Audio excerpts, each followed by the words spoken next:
Hello friends, it's Dr. John WorldPeace JD. It's August the 9th, about 3:30 p.m. and I want to talk about endangered species. I will talk specifically about elephants, but what I have to say really applies to all the endangered species on the planet. The nature of human beings, the insanity is that there are people out there who would love to kill the last elephant. I'm sure there are people who would pay millions of dollars just to be able to say they killed off the very last elephant, or others who would say that they ate the last tuna uh, in the world, or whatever.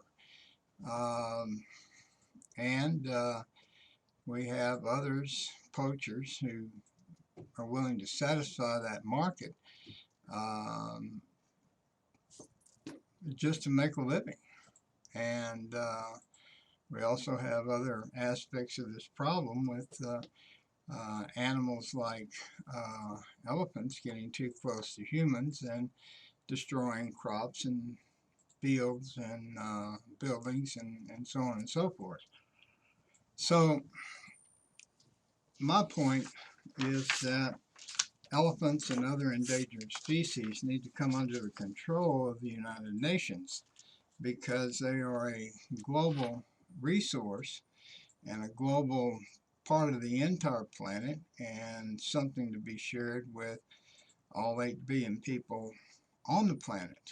And that even though these animals may be in one country or another, that country should not have total control over those animals, where they have to be begged and paid off to preserve them.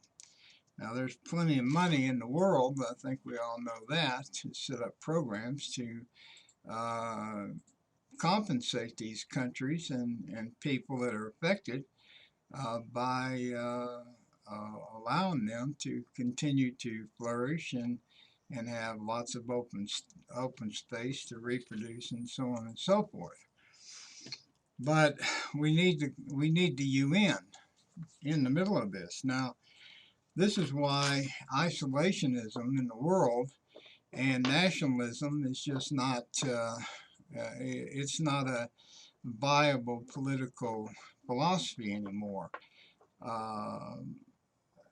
We have to have the whole world on board to deal with these kind of issues, and that requires an organization that's already there, the UN, which is not the best alternative, and hopefully it will grow into the future, but that's the place where all the countries can come together and have a discussion about what we're going to do with endangered species.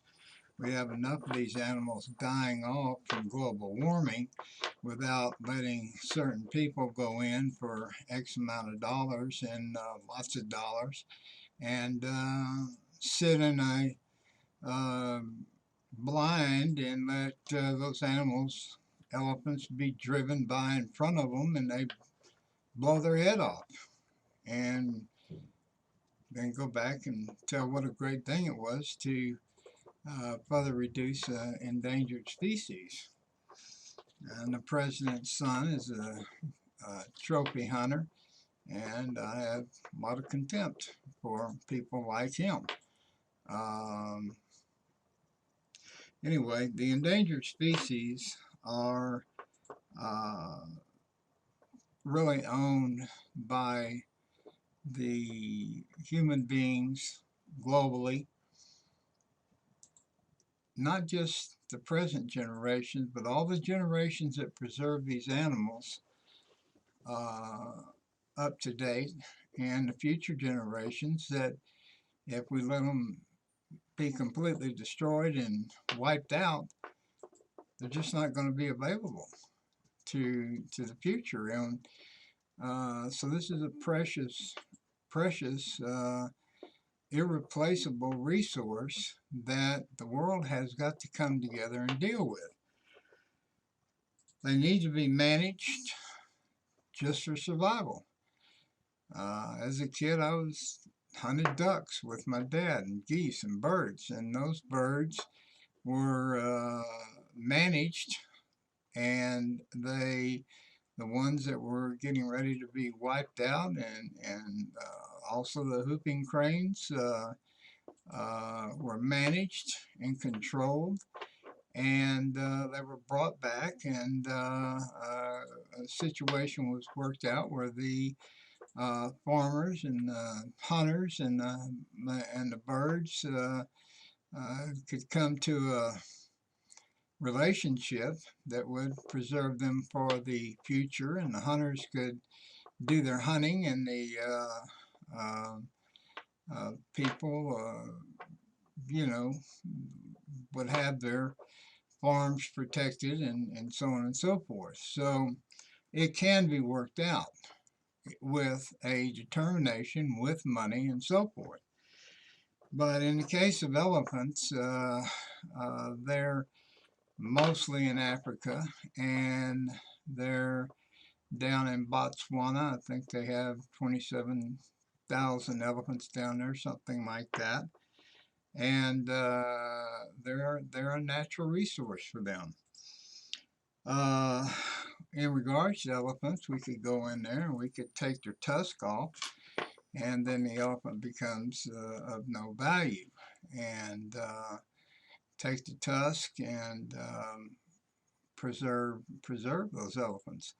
But nobody seems to want to do that either, which is amazing to me. I would rather have the elephants without their tusk, and hopefully in the future we would allow them to again roam as they do now.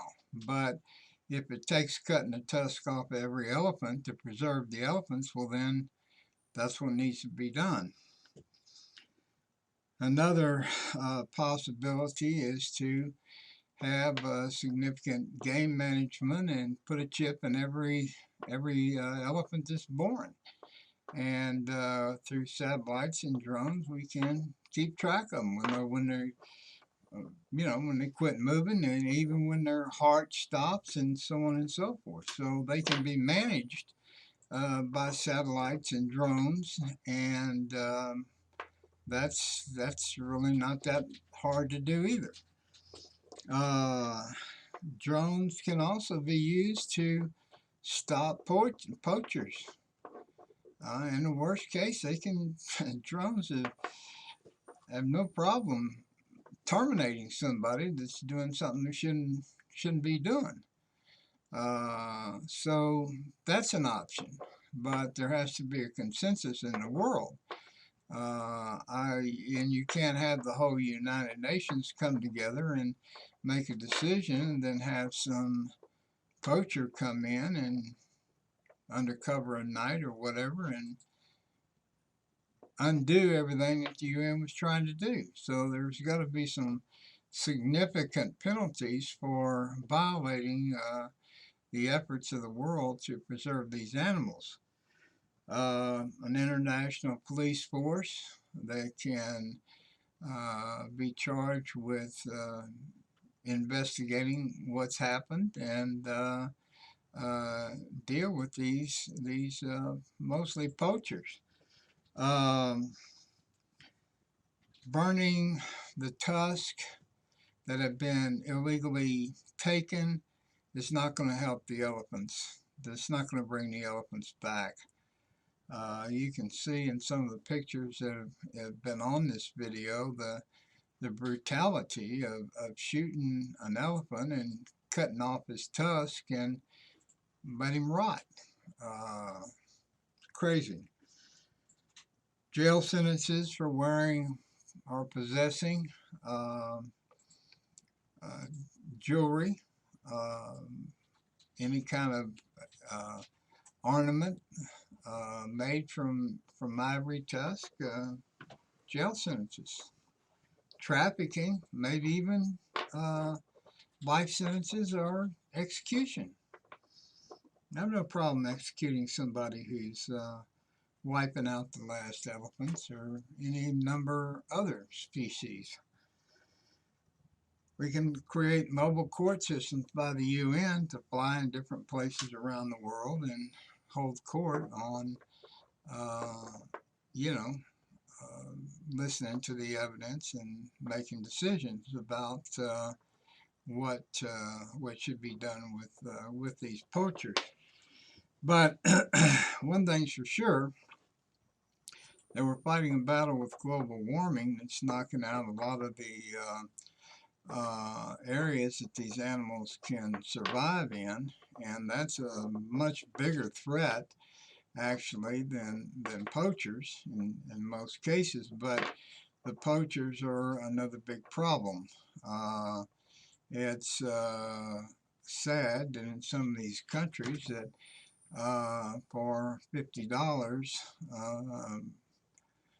each, 5 or 10 men are willing to go out and further reduce the herds of endangered species. We can't let these animals disappear.